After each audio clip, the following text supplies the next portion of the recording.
Hello, my name is Teresa Redford, and today for my class, I watched a documentary from Frontline about internet digital natives and how the internet is shaping their lives. And the segment that I watched that I was particularly interested in was internet addiction, and mostly centered around gaming addiction. I think this information is interesting because I do like video games. I don't play them constantly, but I do find them an everyday occurrence of my life, as my brothers all play them more often than I do. I used to watch them a lot growing up. And I still find them enjoyable when I have the time between work and school to play them. I like Minecraft and Animal Crossing because they're low pressure and you can drop away and come back whenever needed.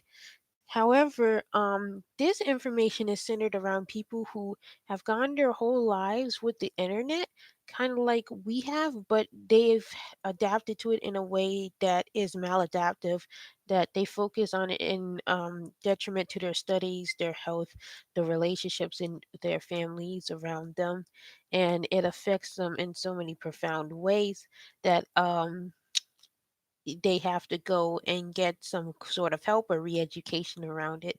The segments discussed how this worked in Korea, in which um, internet detox, like boot camps, I wouldn't even say that, but like training centers basically work to recreate childhoods where people can go out and play without having to worry about a computer and stuff.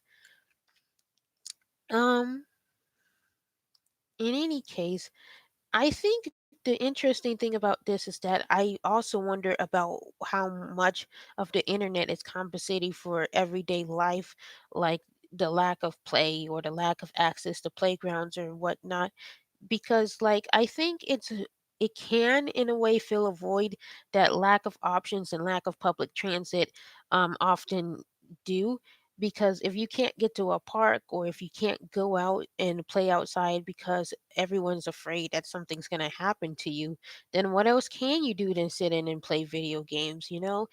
I think that in a conjunction with detoxing people from the internet, there should be more options to get kids outside that should be low cost, if not free, and should provide public transit and food options. That's all I'm going to say on that. Um, in any case, I do think that it's a step in the right direction. I don't think 2 weeks is enough. It has to be a considered effort in which we actively make time to play or read or draw or do whatever we want, even if it's just something as childish and silly as playing with toys, because we only have so much time to be a kid, and even as adults we only have so much time outside of work and outside of school and outside of our familiar obligations to cook and clean and whatnot. In any case, I think it was interesting, and hopefully more people will elaborate on it. Thank you so much for listening.